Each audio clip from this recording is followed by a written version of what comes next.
All right, thank you guys for coming. We're going to get started with this next talk. We've got Nathaniel, who's going to give a fantastic talk. Most of you know him, but I will not steal his spotlight. So over to you. Awesome. Thank you so much, John. Welcome to the 5th B-Sides. I mean, we're halfway through the day, so we've already had the welcome, but I mean, this is 5, BSidesBoulder 5. Pretty awesome. Yeah, so thank you again for letting me present. Very happy. I was kind of like, oh, you want to present? Yes, I slid right in under the wire. They kind of like the idea, so hopefully you all do as well. So what I want to talk about today is how we have this whole security framework and how we share information. So this is like a threat intel talk, but it's also like, how do we actually use threat intel? And then what can we do probably better with it?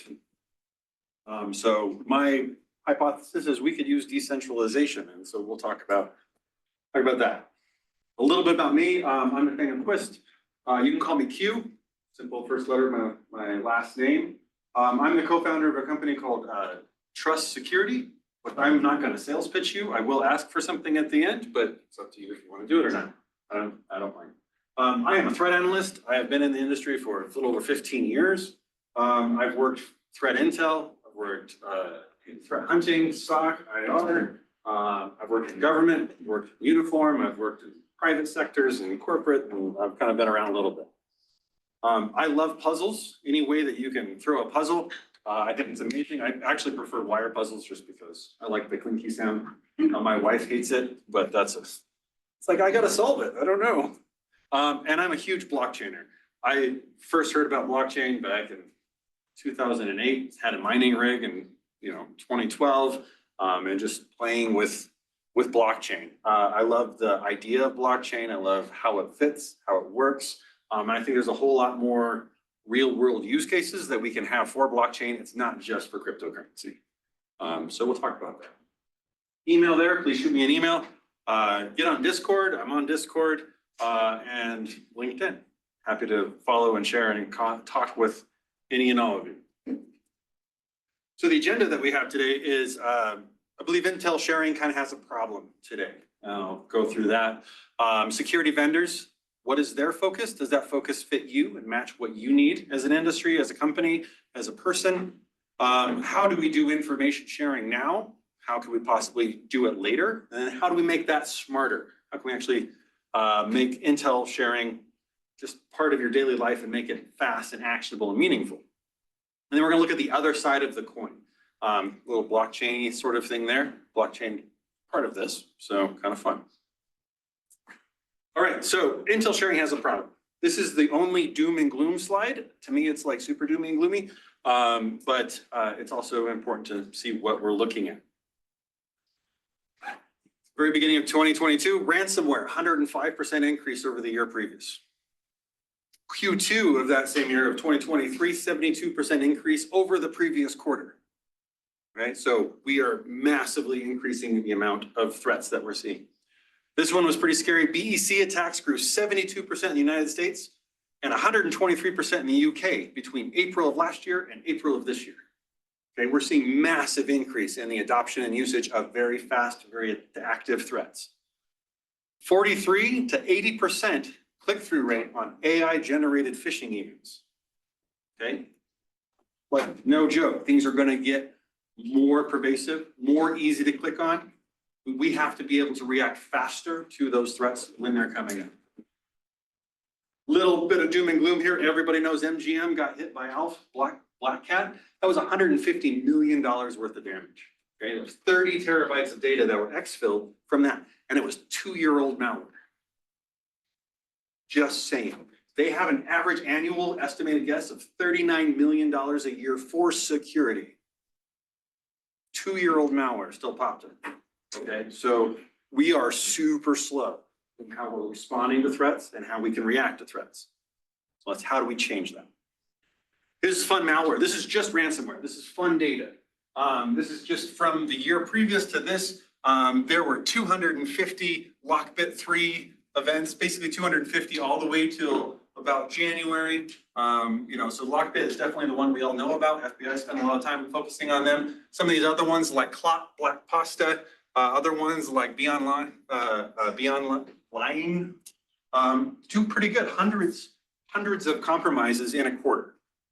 Okay, if we add that all up, we're looking at 5,200 successful compromises, like published, like these people were compromised in the year. That's about 100 compromises in a week. FBI is doing stuff. Thanks, FBI. They stopped Lockbit in January of this year. This following quarter, the exact same amount. Did they stop them? Not really. FBI also released 1,000 decrypt keys, like in the first week of this month, just a week ago. 1,000, if you look at the total number of victims they have, there's 200, still some missing, right? So this is just kind of scary slides, but just shows you the scale and the veracity of what we're up against. So attackers have to be right one time. Defenders have to be right 1,000 times, right? Every single time we have to be correct. We've all heard this, right? Many times. Albert Einstein had a really cool quote. We cannot solve our problems with the same thinking when we created them. And we have to think differently. We've created a lot of these problems. We're creating the open, exposed endpoints. We're creating a lot of these problems for ourselves. We have to think differently about defending them. The first step, in my opinion, means I'm a threat intel analyst. I like looking at threats. I like seeing what they're doing. So we have to know what we're up against. You can't defend or make any action unless you know what the target is or what you're trying to change, right? So let's first define some of the risks. Basically, there's indiscriminate attacks, and then there's targeted attacks. 2 buckets, pretty high level. Don't hold me accountable for like, well, you didn't show you this thing. It's like we're staying pretty high. Indiscriminate attacks, basically scanners, botnets, misconfigurations, vulnerable exploitations, things that are just openly random that you can just go to Shodan and say, I want to get onto whatever HP cam that's available in Korea, and then here we go. Targeted threats, primarily focused on industry, primarily focused on personnel, phishing attacks, BEC, things like that. They're focused on data. They don't care about the easy open threat. They'll use that stuff, but they're really targeted. They're looking for specific ways into your environment. So the threats for indiscriminate attacks, basically rogue endpoints. You have an increased operational cost. You get a crypto miner and an exposed endpoint, and you're just going to have now 1,000 crypto miners using that same identity and access management key, and your cost just went up 100,000 for your cloud costs this month, and you're like, oh, is AWS going to refund me that or no? So then you have footholds for target operations. Some of these things, these open-ended things, they go on the dark web. Your creds go out, you can go buy a 50,000, IAM keys for like $1,000, so they're going to make money some way or another. Usually it's these endpoints that are just wide open and flapping around. The risks for targeted attack, this is where you get that internal data loss. You get those extortion attacks. You get reputational damage. Which doesn't seem to matter. Sometimes you can just say, hey, I got popped, I lost 30 terabytes of data, and people are like, yeah, okay, I'll still invest in your company, and you have a plan to go forward. And so sometimes some of that gets weird, but there is reputational risk. Look at Change Healthcare, United Healthcare. Holy crap, that was scary. And they paid a $21 million ransom. That's fun. It's good payday. And then the actors after that. Anyway. Different story.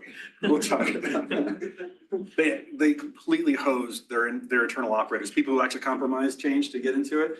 The owners who got the ransom just left them all high and dry. So no one got trickled down ransomware. It's fun. All right, so nation states. If we're looking at targeted attacks, we're really looking at industry level attacks. Okay, if we're looking at nation state attacks, we're looking at defense industrial base, we're looking at aerospace, we're looking at government. Education, and sadly, is like super high on this list. K through 12 organizations are hit a lot. When we start looking at BEC or phishing, smishing, all that, the industries kind of change a little bit. In the larger organizations, we have a lot of insurance, consulting, energy, utilities. On the medium side, it starts going into the hospitality, healthcare, and energy as well. In that environment. I have links if you want to see sources for this, basically Statistica and Forta and different places producing some of this stuff. So who's attacking these things? With the nation states, their motivation is really going to be more like that regional base. They want politically motivated. They want to destabilize environments. They want to escalate military conflict or do pre-military conflict in these environments. When we start getting into the BEC and smishing attacks, it's really more of that initial access, so those phishing emails, maintaining access, again, financially, politically motivated, usually gets selling or using these things in APT style environments. But it's really the industry, and they just go across an entire industry. Think about using Gen AI now, just to say how many companies in this geographic region are in this vertical. They'll pop out a whole list for you. And it's like, okay, cool, I'll start crafting phishing emails to target these people. That's kind of what we're looking at. So now the question is for everybody here, how are you protected? Are you protected against these particular threats? What do you focus on? What do you rely on to protect yourself? Are you relying solely on your security vendors? My security vendor should know what I'm up against. They should give me those detection alerts so I can protect myself. Are you relying on your advanced SOC operations to build those detections, to do that forward thinking, to look at all of the news that's coming out and saying these things are big, I should have protections against that stuff? Do you have specialty teams like threat hunting teams, IR teams that can handle that particular aspect?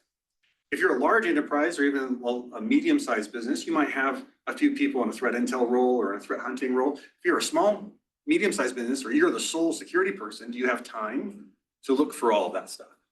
Okay, then you are relying on your security vendor to do that, or whatever security provider, intel provider you're looking at. So what is the security intel vote? What is their vendor's focus? First off, a vendor's focus might not be your focus. Okay, if we're looking at what a vendor is, they're playing in the very specific fields.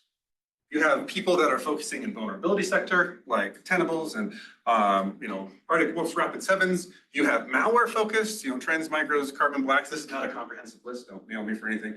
And then you have network focused.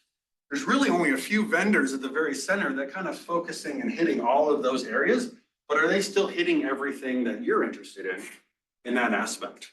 So really, their data and their research comes from their customer base. Their data, what they gather and analyze, is how they offer protection to you. And every single vendor in here on this list, especially I'm going to just pick these two because my current employer is Palo Alto and CrowdStrike. I'm just going to point at you because you used to work there. Good for you for leaving. I'm kidding. So, these two, do you think they're going to share information on their adversaries that they're looking at? Probably not. That's their competitive advantage. So what does that mean? It means we have intelligence silos. We're not sharing information with each other in an effective way. So we have an intelligence focus at the top, and we have tool coverage on the bottom. We'll kind of get to this here in a second. So now each vendor, inside of that vendor, they have specific teams looking at specific threats. Okay, some vendors, vendor one here is just really looking at e-crime, crimeware. They love ransomware. They're not going to pay attention to APTs or something like that. Okay, yeah, vendor two, they love APT, but they're only focused on China and Russia. Vendor three, they're only really focused on Middle East. All right, again, we have these security gaps where you want to be in here. You want to have all of the protections from all of your vendors. You don't really, if at worst case, you kind of want to be in where they're kind of overlapping and meeting your needs, right? Sucks if you're out here. There's somebody that nobody's even looking at, like the very bottom list. Do you have a question? Zen doesn't exist. Sure, but what we're trying to do is Is Zen a goal, a destination? Zen is a mindset if you're Buddhist, right? But it's Okay. so it is really like where the more you practice Zen, if you are Buddhist, the more you practice it, the more easy it is to achieve Zen, and you can be in the moment now. So what you're looking for is all of your bases to be covered. I just use Zen as a. No, I'm saying Zen. I'll give you an example. Yeah. I've got a half dozen systems, all with some systems that overlap each other. Yeah. Some systems from different vendors. Yeah. And I don't have that single pane of glass. To me, Right. Zen is that single pane of glass. Right. It's a great point. So it's either the data, where the data comes from, all your tools speaking the same language. How do we get to that point? So again, let's go back to the vendors talk right here. They have teams, they have team compositions, they have team focus looking on specific areas. They have customer bases that are feeding them that they're using to augment that data or to influence and help that data. What happens here is, again, we have intelligence silos. We're not able to get intelligence shared across a wide customer base because not all using the same tools, not all having the same teams give the same data or helping other people. If you really like this, you're really interested in Middle Eastern, events, but your security vendor is just focused on crimeware. You want that data. How do you get that data? You have to build it yourself because they're not going to share it with each other. All right. There's something that I call the vendor analysis cost cycle. It's a 4-step process. Vendors need to have customers to supply data. That data grows and grows and grows and grows. You need to have analysts. Now we're in analyst sections right here. You need analysts to go through that data. It may not be analysts, but human analysts. We might start investing a whole lot in AI. We might focus on machine learning of some sort. That is a cost, requirement to spend on that. And our costs just keep going up higher and higher. And we need to lower the cost somehow. How do we lower costs? Well, we get more customers to offset the load. More customers means more data. More data needs more analysts, more machine learning. More machine learning means lower costs. And this vicious cycle can just keep going and going and going. So what happens to your security products, the Palo Altos, CrowdStrikes, Mandiants, all those in the world, they're raking in lots of money. And they're always in a way to try to decrease their money and cut costs and spendings and what gets costs and cut and all of that stuff. So this is a cycle that gets very difficult to maintain. Now, if we all had a single source that we're all using for one source of data that collected all of the information and analyzed all of the information, and we're all a part of the exact same very large ecosystem, maybe that's a different story, but we're not. How many vendors were on that side earlier? It's a lot of vendors. How many vendors do you have in your environment now? You have a lot. So what does your vendor look like? What does your vendor customer base look like? Are you in an environment, if you are the only agriculture company in a security company that is only financial regulatory banks, are they going to be able to provide you with data? Their tool may be whiz hot awesome, and it can detect all of the things, but, can it protect you? Is it looking for what you're interested in? It's a question for you to answer. So let's talk about information sharing. We're getting into the decentralized aspect. There are 4.7 million global security analysts, professionals worldwide. Okay, more than half of them, 66%, participate in the professional community. BSides, DEF CON, Black Hat. 44% of them share their insights. It's pretty awesome. We are a kind, generous, willing to sacrifice our time and energy to make sure we are all okay. That is what we do. That's why we're here, most of us. Some stats, some very big notable stats. Alien Vault, OTX, 19 million IOCs a day from 250,000 different sources. That's pretty amazing. Okay. AT&T bought Alien Vault for $600 million. Wow. It doesn't make any money. AT&T wants to spend it off because it doesn't do anything. No one wants to buy it. No one wants to use it. They want to use it for free, but that's it, right? What happened? Where did it go? There it is. All right, VirusTotal, awesome. I did not know. Did everybody know that Google owns VirusTotal? Did everybody know that? Yeah. Yes. Everybody should know that, but I just learned that yesterday. I was like, what? I didn't know that. It makes a lot of sense. Makes an awful lot of sense, but anyway, 3 million samples a day, 5 million URLs analyzed a day. Unknown number of sources, but a lot. How many people use VirusTotal as their AV tool? AV tool? Yeah. It's like, I've never seen this hash before. VirusTotal, what do you think? Oh, okay, maybe we should block that. Yeah. That happens, right? It happens. AnyRun, pretty cool. 10K samples a day, 300,000 users. Now, depending on your level of stuff. There's a lot of people that use this and donate to these things. Tools like InfraGard, 3,000 members, critical infrastructure. If you have any critical infrastructure, you're probably a part of this group in some way or fashion. AbuseCH, always awesome.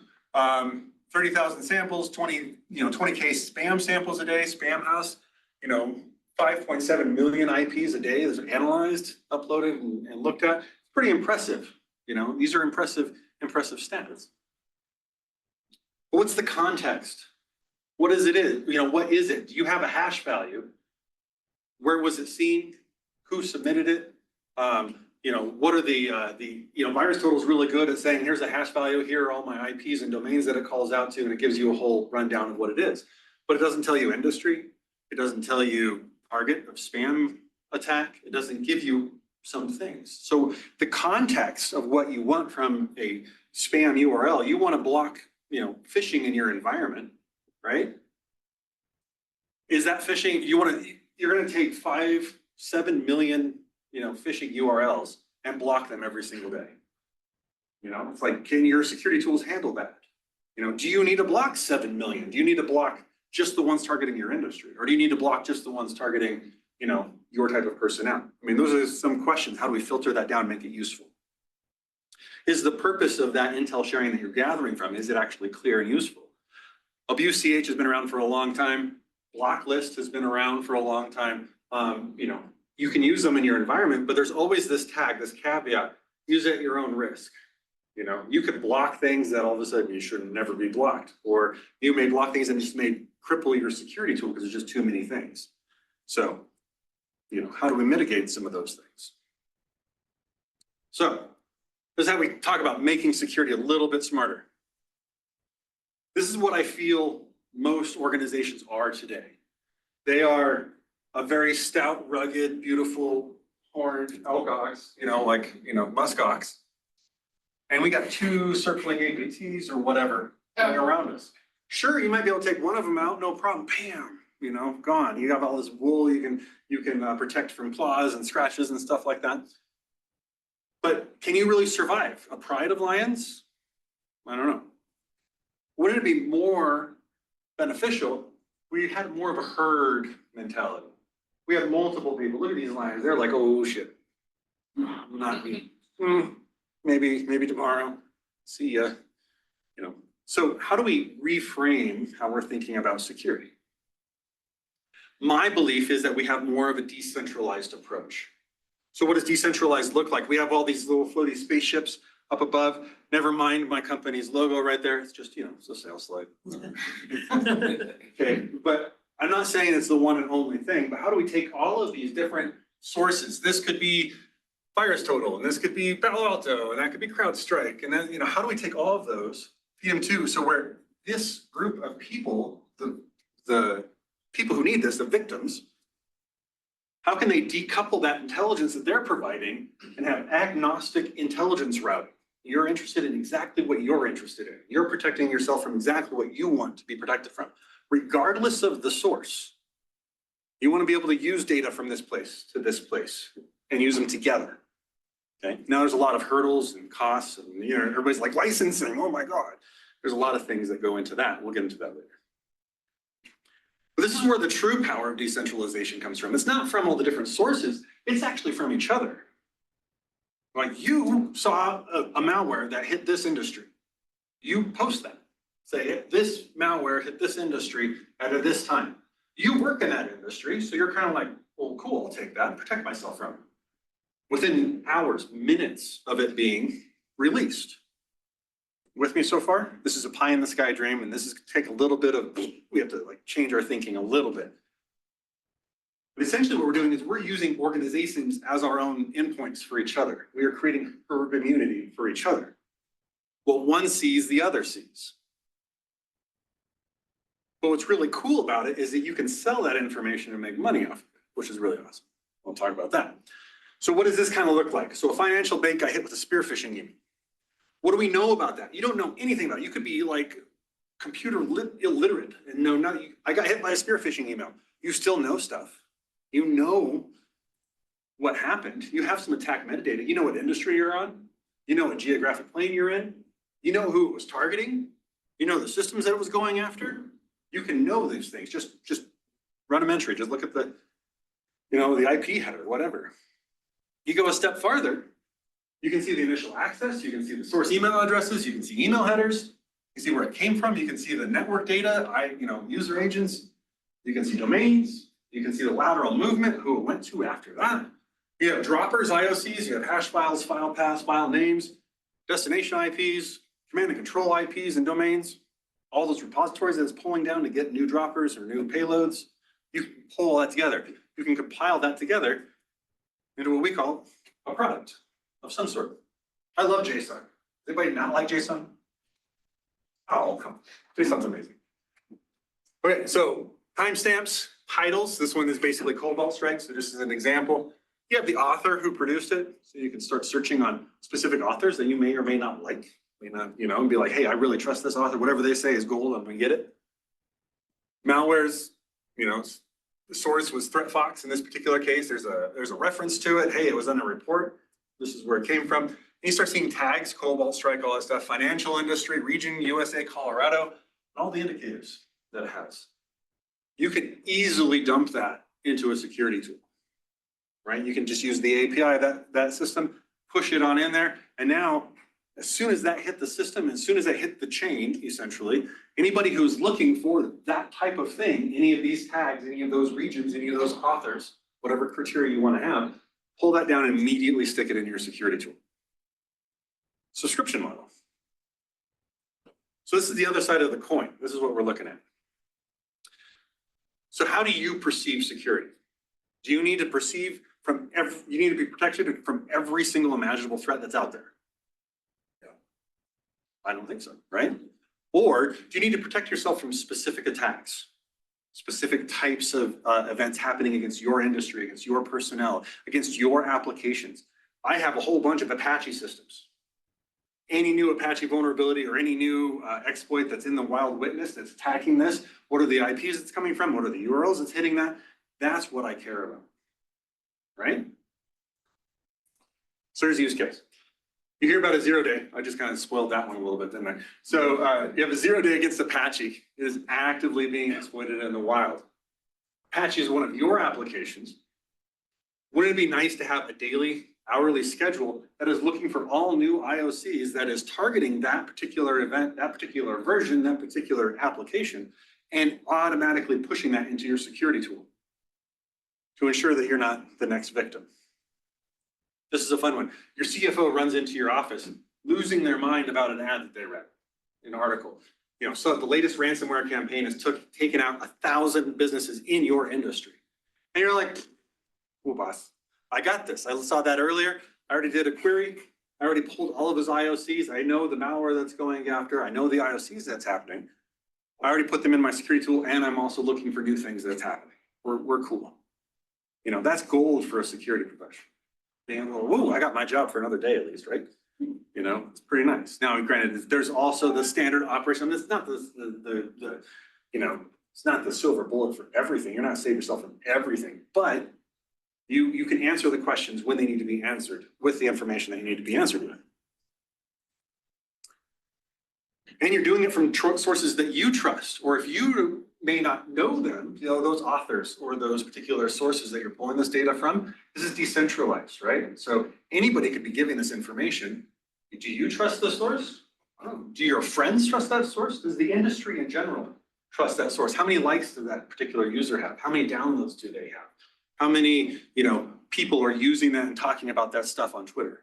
You can start social engineering your protection base. These people talk about what I'm interested in. These people talk about what I'm interested in. This is data that I want. It's been downloaded 100,000 times. Probably okay, right? Start doing things like that. So, but then also, you can be the source of data. You can be the protection for other people. You got popped with ransomware. Yeah, okay, hopefully you don't lose hundreds of millions of dollars, but you can take that intelligence and you could give it back. All of a sudden, your SOC team could now potentially have an income.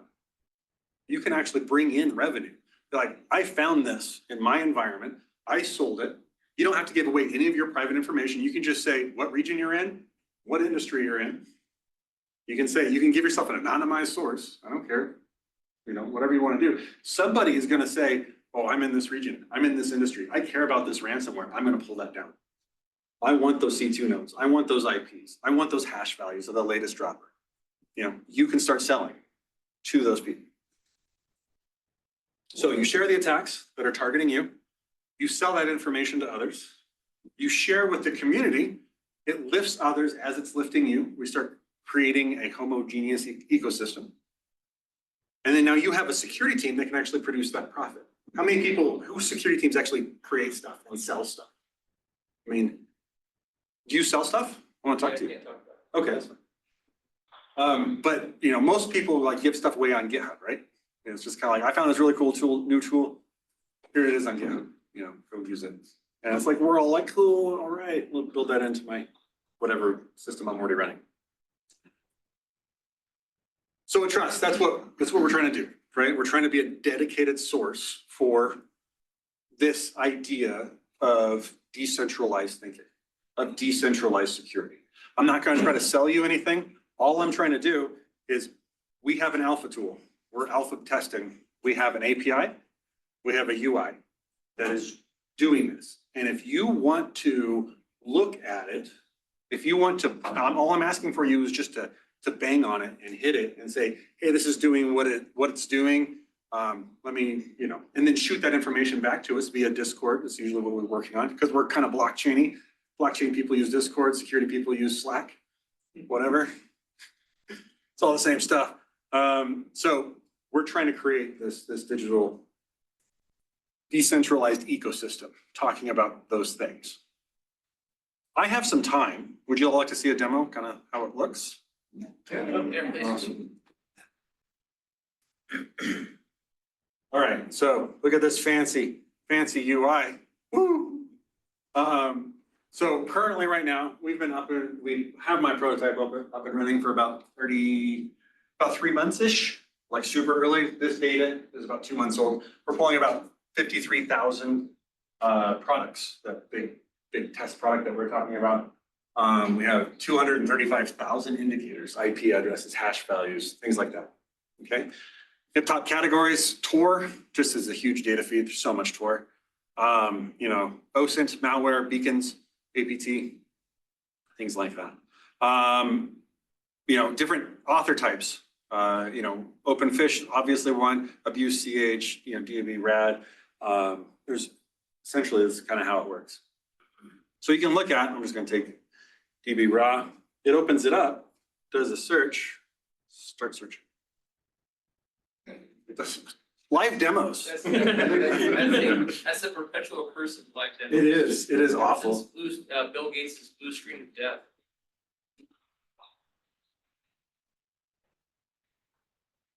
It just doesn't want to do it. Hold on one second. Maybe, What's that? the time frame, maybe it's. No, so it should pull stuff back. Good thought though. Again, alpha testers. I'm building stuff. This works when I'm playing with it and I'm looking for indicators and I'm kind of like, hey, this is cool and awesome. I love. It's hosted on a CSP. So yeah, you can see from my URL right there that you want to copy that URL, you can go hit it. Okay. But it is locked down right now, so no, you can't hit it. It's like, why not? As you say. It might not be. I might. Oh, this is why. Look at that. Go through my iPhone. Make sure that I have this open.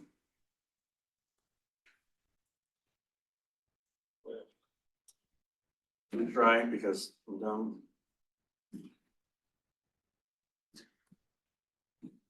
Five digits. Someone can guess it. Get into my home network. That'd be fun.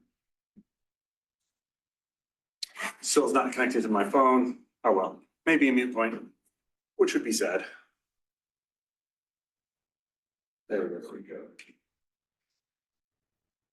Refresh.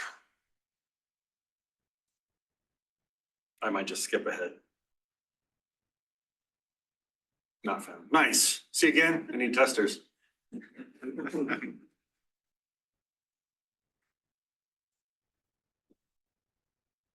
We're alpha. Seriously? Man, promise something and there it goes. All right, so now we're searching.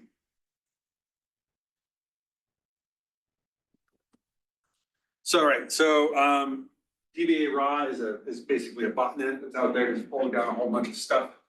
I've got a bad case of grandma's, dude. All right, so we got Demios, we got some DC rat, we got some silver, we got some QuakeBot showing up in there. You got some cool things on the side here. You can start doing some additional queries, like looking specifically for Amazon AES, looking specifically for silver, all those fun things. Start clicking on these things, you start getting your ports and your IPs that you're interested in those particular pieces. Stuff, there's domains that go through these particular sets. Start investigating some of these, you're like, hey, I like that one. That one's pretty cool. I really like QuakeBot. Yeah, those are a lot of ports and a lot of IPs. I want to make sure I have those. Go ahead and select that.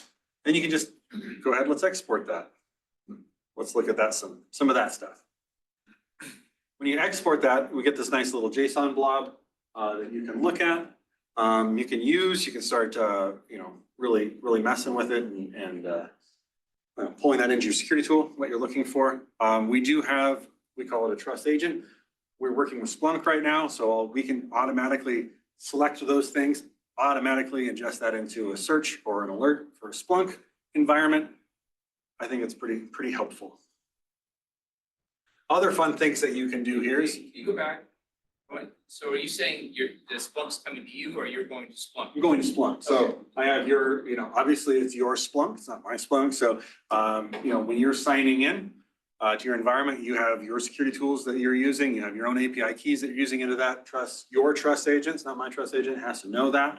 And it just configures wherever you host your IPs, wherever you host your domains and your hash values in your index. You got to configure that index. But then once you have that key set out, anything that comes through here, regardless of the source, automatically gets dumped into your security tool on an hourly basis, minute basis, as soon as it shows up, once a day, six hours a day, whatever.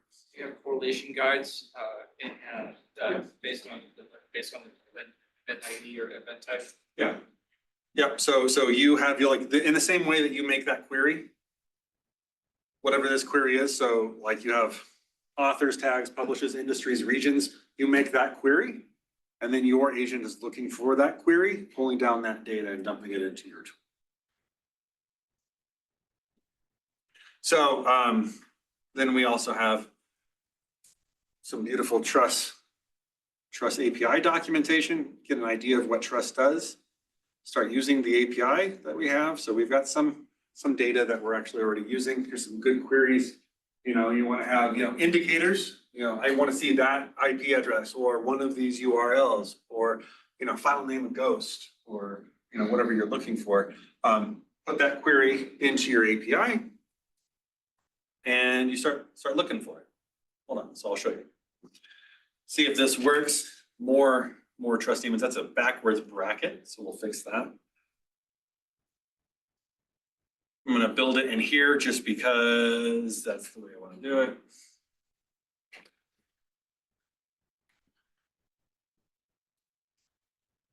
Make sure that I have the right bracket.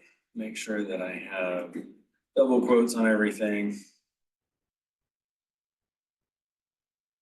And I don't know, I've never done this particular search, so it might just completely fail. We'll see. I'm sure there's a faster way to make that happen, but that's what we find.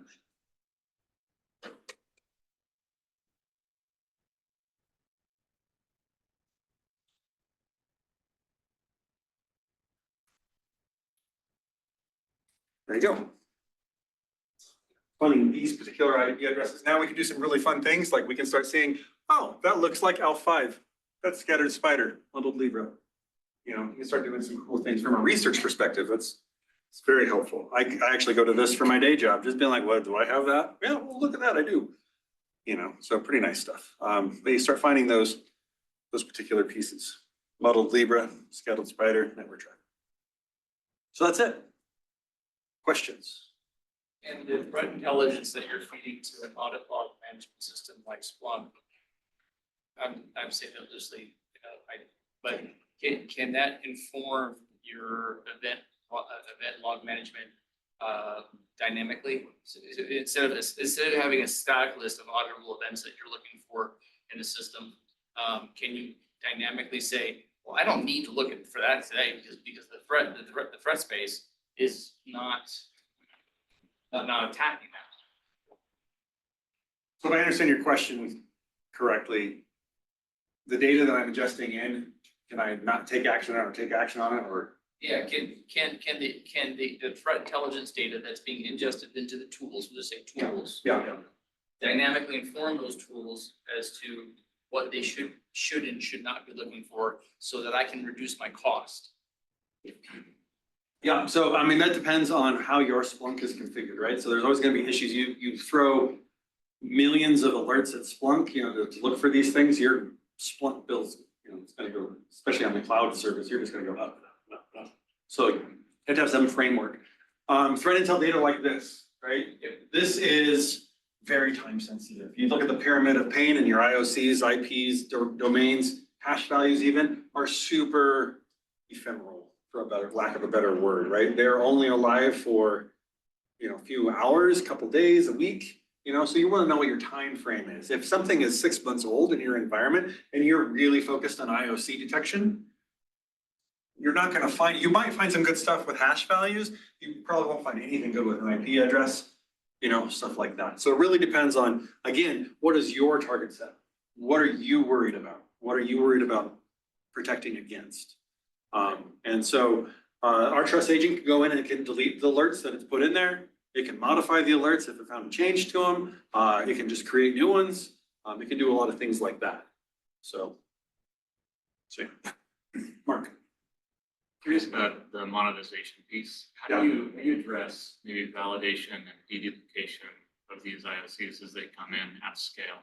Yeah, so the deduplication aspect is a little bit hard. We haven't quite solved that piece yet. But when it comes to the submitter, we know, every submitter has an API key that is bound to that user, so we can see everything that user has created.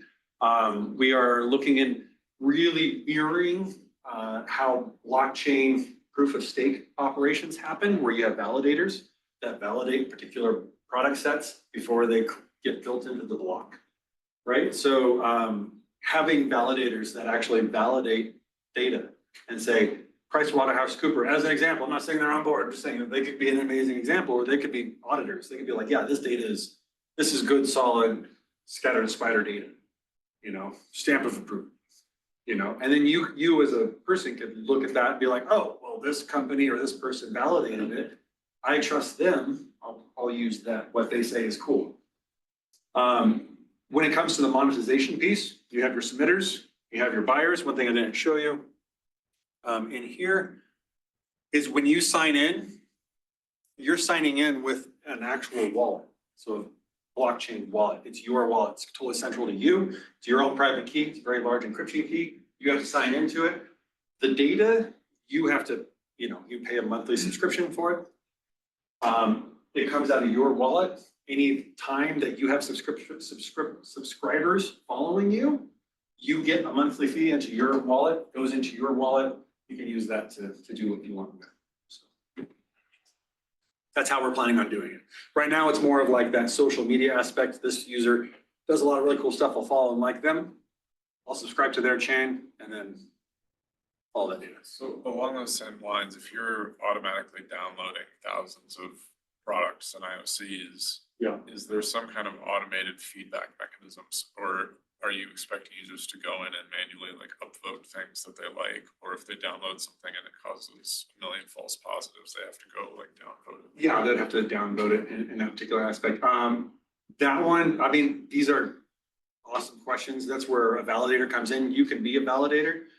Again, we want to create this model of incentivization, right? You are selling your product. Someone is going to buy that product. Someone who validates that product is going to take a portion of that selling cost of that product. So if you validate 1,000 things, and 999 of them are awesome and only one causes a false positive, more people are going to trust you as a validator. If you just validate things like, I just want the money, we can slash you off the network and then you lose that money that you put into it. So there's following the blockchain model, if you're gonna be a validator, you have to buy in to be a validator. You have skin in the game.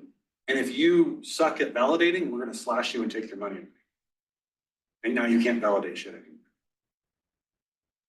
If you're a bad actor that's continually just posting garbage up there, we will stop you from being able to, you have this many downvotes, you have this many terrible things in your environment. No one's gonna buy your stuff, so you're gonna take an economic hit anyway.